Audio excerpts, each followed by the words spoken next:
नमस्कार, जोहार आप सभी साथियों का एक बार फिर से स्वागत है हमारे चैनल पीसीएस फाउंडेशन पे। आज क्लास नंबर 3 है करंट अफेयर्स का और देखते हैं इसमें क्या खास है।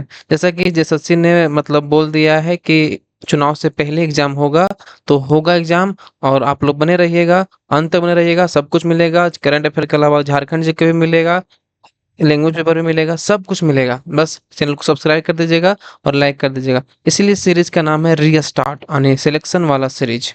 चलिए आज देखते हैं इसमें क्या खास है। अगर किन्हीं को पीडीएफ चाहिए तो पीडीएफ प्राप्त करने के लिए हमारा Telegram channel PCS foundation Telegram channel को ज्वाइन कर लीजिएगा, वहां से आपको पीडीएफ मिल जाएगा। पहला प्रश्न है कि राज्य के किस विधानसभा क्षेत्र के विधायक डॉक्टर सरफराज अहमद ने विधानसभा की सदस्यता से इस्तीफा दे दिया है। बताइए कि राज्य में किस विधानसभा क्षेत्र के विधायक जो थे डॉक्टर सरफराज अहमद ने विधानसभा की सदस्यता से इस्तीफा दे दिया है। तो किस कहाँ से दे दिया है? ये दे दिया है गांडे। कहाँ पे पड़ता है गांडे? यह पड़ता है गिरिडीह में। चलिए आगे बढ़ते हैं। अच्छा, गांडे गांडे विधानसभा क्षेत्र में है। ये कहाँ पड़ता है? गिरिडीह में ही पड़ता है। राज्य में सत्तारूढ़ झुमामू के गांडे विधायक डॉक्टर सरफराज अहमद ने विधानसभा की सदस्यता से इस्तीफा दे दिया। स्पीकर रविंद्रनाथ महतो ने उनका इस्तीफा मंजूर किया। कौन किया? रविंद्रनाथ महतो जो स्पीकर है उनका इस्तीफा मंजूर किया। अगला सवाल है आपके सामने कि प्रधानमंत्री भारतीय जन औषधि केंद्र की स्थापना झारखंड में कहाँ की गई जाएगी। इसमें पूछा है कि प्रधानमंत्री भारतीय जन औषधि केंद्र की स्थापना झारखंड में कहाँ की जाएगी। तो झारखंड में ये किया जाएगा आपका सीनी जंक्शन। जानते हैं इस कहाँ पे सीनी जंक्शन? इसके बारे में जानते हैं थोड़ा। सीनी जंक्शन प्रधानमंत्री भारतीय जन औषधि केंद्र की स्थापना संचालन सीनी जंक्शन करने की मंजूरी दी गई है। इसमें यात्रियों और विजिटरों को दी गई जानकारी दी जाएगी और लोग दवाएं भी ले सकते हैं। जन औषधि प्रोडक्ट यहाँ भी प्रदर्शित किए जाएंगे, मतलब यहाँ पे प्रोडक्ट जो है प्रदर्शित किए जाएंगे। अगला सवाल है कि केंद्र सरकार के सहयोग से राज्य के कितने जिलों में आयुर्वेद अस्पताल खोले जाएंगे। इसमें पूछा है केंद्र सरकार के सहयोग से राज्य के कितने जिलों में आयुर्वेद अस्पताल खोले जाएंगे। तो बताइए आप लोग, यह खोले जाएंगे 7 आयुर्वेद अस्पताल खोले जाएंगे। कहाँ कहाँ पर खोला जाएगा? तो रांची में खोला जाएगा, जमशेदपुर, पलामू, गुमला, दुमका, देवघर और बोकारो में खोली जाएगी। रांची और जमशेदपुर में जहाँ अस्पताल की क्षमता जो है ना 50-50 बेड की होगी, वहीं पलामू, गुमला, देवघर, दुमका में 10-10 बेड का मतलब होगा। चलिए अगला सवाल है कि प्रदेश के सभी पंचायतों में कितनी करोड़ की लागत से एक एक मॉडल स्कूल बनाए जाएंगे। बताइए प्रदेश के सभी पंचायतों में कितनी करोड़ की लागत से एक एक मॉडल स्कूल बनाए जाएंगे। तो बताइए ये है 1.5 करोड़ की लागत से जो है ना मॉडल स्कूल बनाए जाएंगे। इसमें है अब पंचायतों के 1.5 करोड़ से खर्च एक एक मॉडल स्कूल बनाए जाएंगे। साथ ही इन्हें उत्कृष्ट विद्यालयों की तर्ज पर विकसित किया जाएगा। इसमें क्या? उत्कृष्ट विद्यालयों की तर्ज पर इसे विकसित किया जाएगा। मतलब इसका कहने का मतलब है कि जितने भी निजी स्कूलों को बराबर लाने के लिए ये किया जा रहा है। नमामि गंगे की तर्ज पर झारखंड की किस नदी का अस्तित्व बचाने के लिए कार्य किया जाएगा। नमामि गंगे की तर्ज पर झारखंड की किस नदी का अस्तित्व बचाने के लिए कार्य किया जाएगा। तो बताइए आप लोग, यह कार्य किया जाएगा स्वर्णरेखा नदी पर और दामोदर नदी, यानी कि हमारा ऑप्शन ए और बी दोनों हो जाएगा। केंद्र सरकार की परियोजना नमामि गंगे की तर्ज पर स्वर्णरेखा व दामोदर को नया जीवन देने की तैयारी है।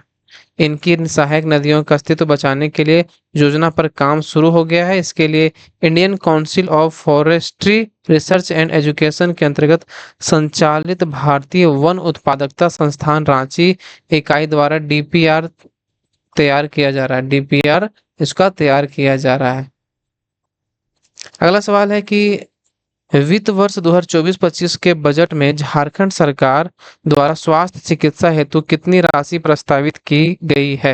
इसे पूछा है वित्त वर्ष 2024-25 के बजट में झारखंड सरकार द्वारा स्वास्थ्य चिकित्सा हेतु कितनी राशि प्रस्तावित की गई है। तो यह जो राशि है ना भाई, यह किया गया कितना? यह किया गया 5500 करोड़ रुपए जो है चिकित्सा हेतु प्रस्तावित की गई। 5500 करोड़ रुपए याद रखिएगा। अगला सवाल है कि राज्य में कौन-सा बैंक अब सभी बच्चों, किशोरों, युवा वर्ग को बैंकिंग का पाठ पढ़ाएगा? बताइए। राज्य में कौन-सा बैंक अब सभी बच्चों को, किशोरों को, युवा वर्ग को बैंकिंग का पाठ पढ़ाएगा? तो ये हमारा है आरबीआई, बैंकों का बैंक, भारतीय रिजर्व बैंक। भारतीय रिजर्व बैंक राज्य के सभी बच्चों, किशोरों और युवा वर्ग के बैंकिंग पाठ पढ़ाएगा। इसमें 3 प्रमुख बातों पर फोकस किया गया है। इसमें बचत और कंपाउंडिंग की शक्ति, छात्रों के लिए बैंकिंग की आवश्यकताएं और डिजिटल और साइबर स्वच्छता स्वच्छता की जानकारी दी जाएगी। देखिए, अभी ये से इन लोग को मिल रहा है। झारखंड फार्मास्यूटिकल पॉलिसी 2023 का उद्देश्य कितने लाख व्यक्तियों को रोजगार उपलब्ध कराना है? तो कितने लाख हो जाएगा इसमें? इसमें जो है 5 लाख रोजगार उपलब्ध कराना है। किसके अंदर? झारखंड फार्मास्यूटिकल पॉलिसी जो है उसके अंतर्गत। झारखंड फार्मास्यूटिकल पॉलिसी द्वारा उद्देश्य झारखंड के निवेशकों के लिए एक पसंदीदा गंतव्य बनना और 1 लाख करोड़ से अधिक के निवेश को आकर्षित करके 5 लाख व्यक्तियों को रोजगार पैदा करना है। बाप रे बाप। झारखंड पर्यटन नीति के अंतर्गत सरकार ने किन क्षेत्रों में निवेश परियोजनाएं को शामिल किया है? कहाँ पे? झारखंड पर्यटन नीति जो है इसके अंतर्गत सरकार ने किन क्षेत्रों में निवेश परियोजनाएं को शामिल किया है? तो किया है कहाँ? यह किया है आपका कहाँ पे? होटल एंड रिसोर्ट में, रोपवे एवं एडवेंचर में। यानी कि हमारा ए और बी जो है दोनों सही हो जाए। कहाँ कहाँ पे किया है? होटल एवं रिसोर्ट में और रोपवे एवं एडवेंचर पार्क में। झारखंड सरकार के पर्यटन से रोजगार को सृजन करने तथा झारखंड के पर्यटन के लिए मस्ट विजिट डेस्टिनेशन बनाने के उद्देश्य से जिन खास क्षेत्रों में निवेश करने का फैसला किया गया है वह है hotel, resort, ropeway and adventure park. Pune में संपन्न अखिल भारतीय अंतर विश्वविद्यालय महिला हॉकी प्रतियोगिता में उपविजेता कौन सी टीम बनी? इससे पूछा है कि पुणे में संपन्न अखिल भारतीय अंतर विश्वविद्यालय महिला हॉकी प्रतियोगिता में उपविजेता कौन सी टीम बनी है? तो बताइए कौन सा टीम बनी है? यह है रांची विश्वविद्यालय जो टीम है वो उपविजेता बनी है। कहाँ पे हुआ था? पुणे में जो संपन्न हुआ था। अगला सवाल है कि 37वें राष्ट्रीय खेल में झारखंड के खिलाड़ियों ने कुल कितने पदक जीते? 37वें राष्ट्रीय खेल में झारखंड के खिलाड़ियों ने कुल कितने पदक जीते? तो कुल कितने पदक जीते?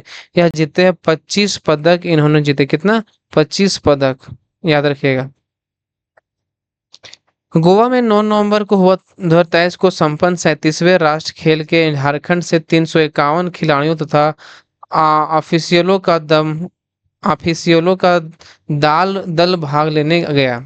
झारखंड के खिलाड़ियों ने 6 स्वर्ण पदक, 5 रजत और 14 कांस्य समेत 25 पदक जीते। याद रखिए 25 पदक जीते।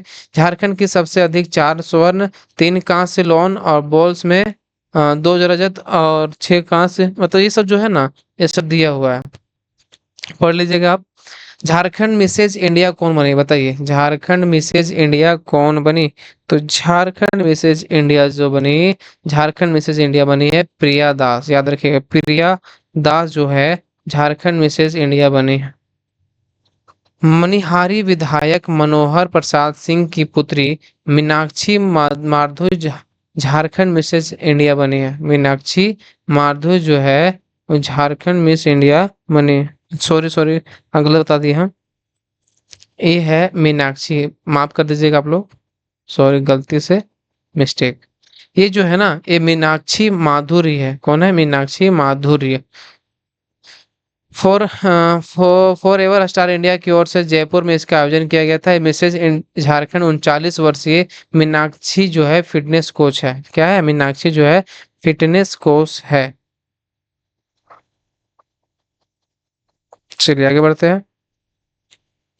इंदिरा एंड सोनी मुर्मू द्वारा छठे झारखंड संथाली फिल्म फेस्टिवल 2024 का आयोजन कहाँ किया गया? इंदिरा एंड सोनी मुर्मू द्वारा छठे झारखंड संथाली फिल्म फेस्टिवल 2024 का आयोजन कहाँ किया गया है? तो कहाँ पे किया गया? यह किया गया गम्हरिया में किया गया। कहाँ पे? गम्हरिया में किया गया है। कहाँ पर? गम्हरिया में किया गया। सालडीह में आयोजित समारोह झारखंड के अलावा उड़ीसा, पश्चिम बंगाल के कई कलाकार भी उपस्थित थे इसमें। चलिए आगे बढ़ते हैं। हाल ही में जमुआ के पूर्व विधायक चंद्रिका माथा का निधन हो गया। वह किस पार्टी से संबंधित है बताइए। साला मर तब्बो जिंदा हो तब्बो यही हाल हो। हाल ही में जमुआ के पूर्व विधायक चंद्रिका माथा का निधन हो गया। वह किस पार्टी से संबंधित थे? तो वह किस पार्टी से संबंधित थे? या थे कांग्रेस पार्टी से या संबंधित थे। चलिए आगे बढ़ते हैं। झारखंड के किस शहर में अयोध्या की तर्ज पर अलाव यूनिट लगेगी? अलाव यूनिट लगेगी तो बताइए किस तर्ज पर। झारखंड के किस शहर में अयोध्या की तर्ज पर अलाव यूनिट लगेगी? तो बताइए आप लोग। यह जमशेदपुर में लगेगी। कहाँ पे? जमशेदपुर में। जानते हैं इसके बारे में?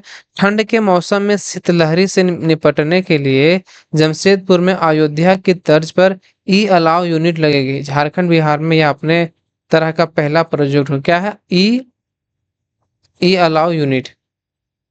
बाप, ठंड के मौसम में शीतलहरी, बाप रे बाप।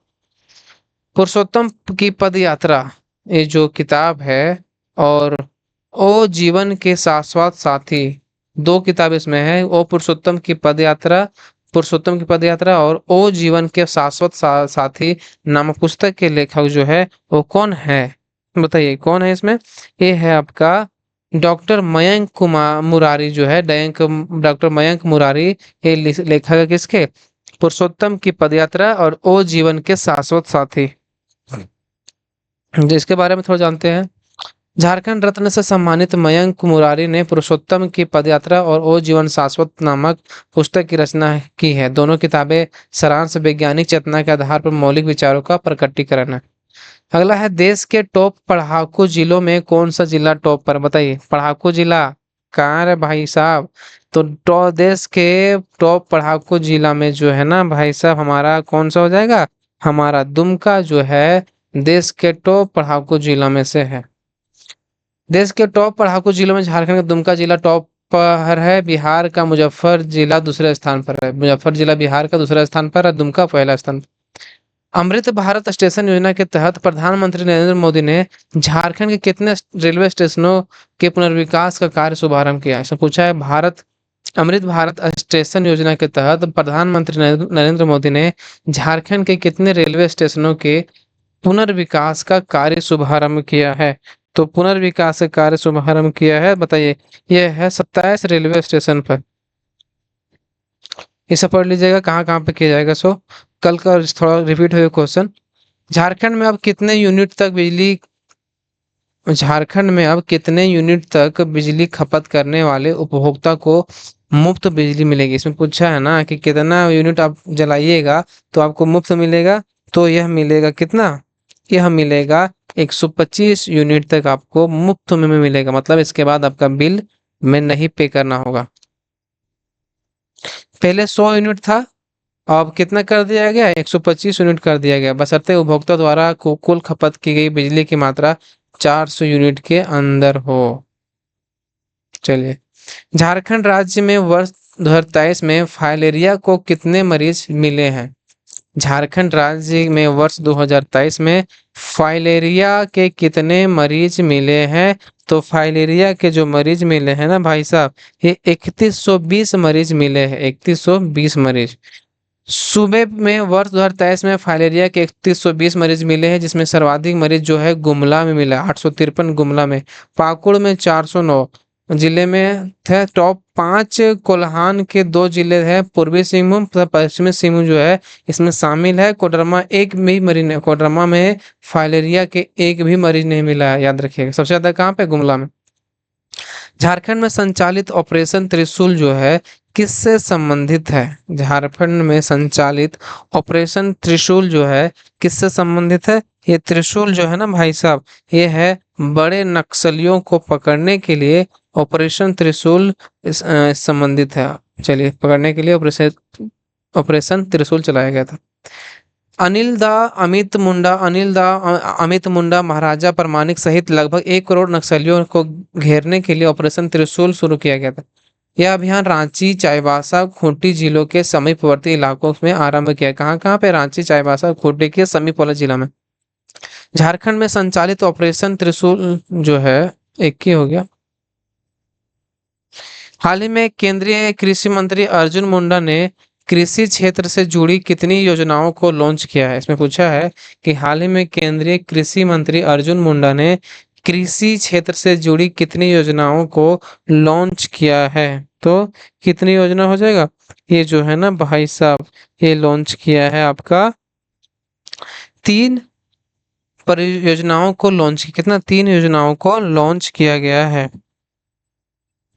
इसके बारे में थोड़ा जान लेते हैं। केंद्रीय कृषि एवं किसान कल्याण तथा जनजातीय कार्य मंत्री अर्जुन मुंडा नई दिल्ली में आयोजित एक समारोह में कृषि से जुड़ी 3 योजनाओं कितना 3 योजनाओं को लॉन्च किया है। इसमें प्रधानमंत्री फसल बीमा योजना के तहत केंद्रीकृत किसान रक्षक हेल्पलाइन कितना है 14 44 7 और पोर्टल कृषि बीमा सैंडबॉक्स फ्रेमवर्क प्लेटफॉर्म इसका नाम है सारथी और कृषि समुदाय के लिए लर्निंग मैनेजमेंट सिस्टम प्लेटफॉर्म शामिल किया है। देखिए 3 को लॉन्च किया है, 3 भी चल रहा है। झारखंड कोर्ट फीस संशोधन विधेयक 2022 को राज्य सरकार ने संशोधित कर कितने रुपए की संपत्ति पर 15% का शुल्क निर्धारित किया है? झारखंड कोर्ट फीस संशोधन जो विधेयक 2022 लाया गया उसमें राज्य सरकार ने संशोधित कर कितने रुपए की संपत्ति पर 15% का शुल्क निर्धारित किया है? यह है 30,000 की संपत्ति पर 15% शुल्क जो है यह निर्धारित किया गया है।